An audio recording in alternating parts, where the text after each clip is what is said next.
কীর্তি সুরেশ এবং অ্যান্টনি থ্যাটিলের সাদা বিবাহের স্বপ্নময় ছবিগুলি একটি চুম্বনের সাথে সিল করা হয়েছে। কীর্তি সুরেশ বন্ধু এবং পরিবারের সদস্যদের উপস্থিতিতে গোয়াতে অ্যান্টনিকে বিয়ে করেছিলেন।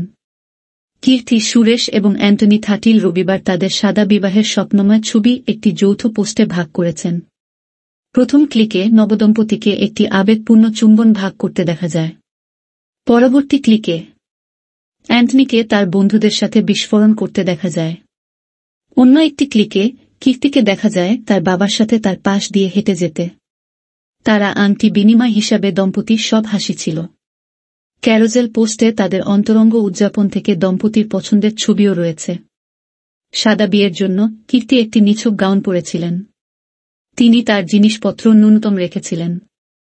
ছবির ক্যাপশনে কীর্তি লিখেছেন, তেলাভাফনিকের জন্য। কীর্তি সুরেশ তার দীর্ঘদিনের প্রেমিক অ্যান্টনি থ্যাটিলকে গোয়াতে বন্ধুবান্ধব এবং পরিবারের সদস্যদের উপস্থিতিতে বিয়ে করেছিলেন। অভিনেত্রী কয়েকদিন আগে তার ইনস্টাগ্রাম ফিডে স্বপ্নের ছবি শেয়ার করেছিলেন। বিয়ের জন্য কীর্তি একটি ঐতিহ্যবাহী লাল শাড়ি বেছে নিয়েছিলেন।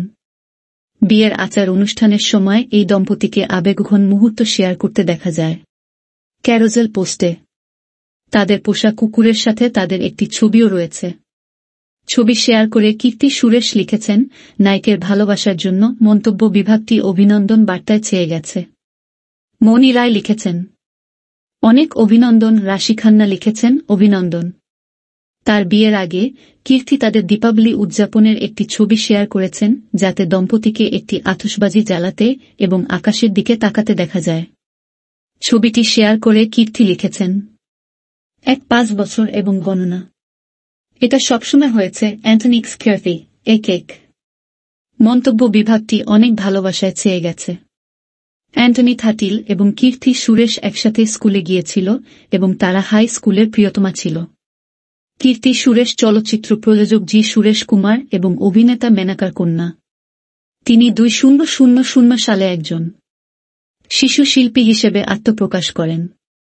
মালায়ালাম চলচ্চিত্র গীতাঞ্জলিতে প্রধান চরিত্রে তার আত্মপ্রকাশ ঘটে। কিংবদন্তি অভিনেতা সাবিত্রীর জীবনের উপর নির্মিত বাজোপিক মহানতীতে অভিনয়ের জন্য তিনি শ্রেষ্ঠ অভিনেত্রীর জাতীয় পুরস্কার জিতেছিলেন।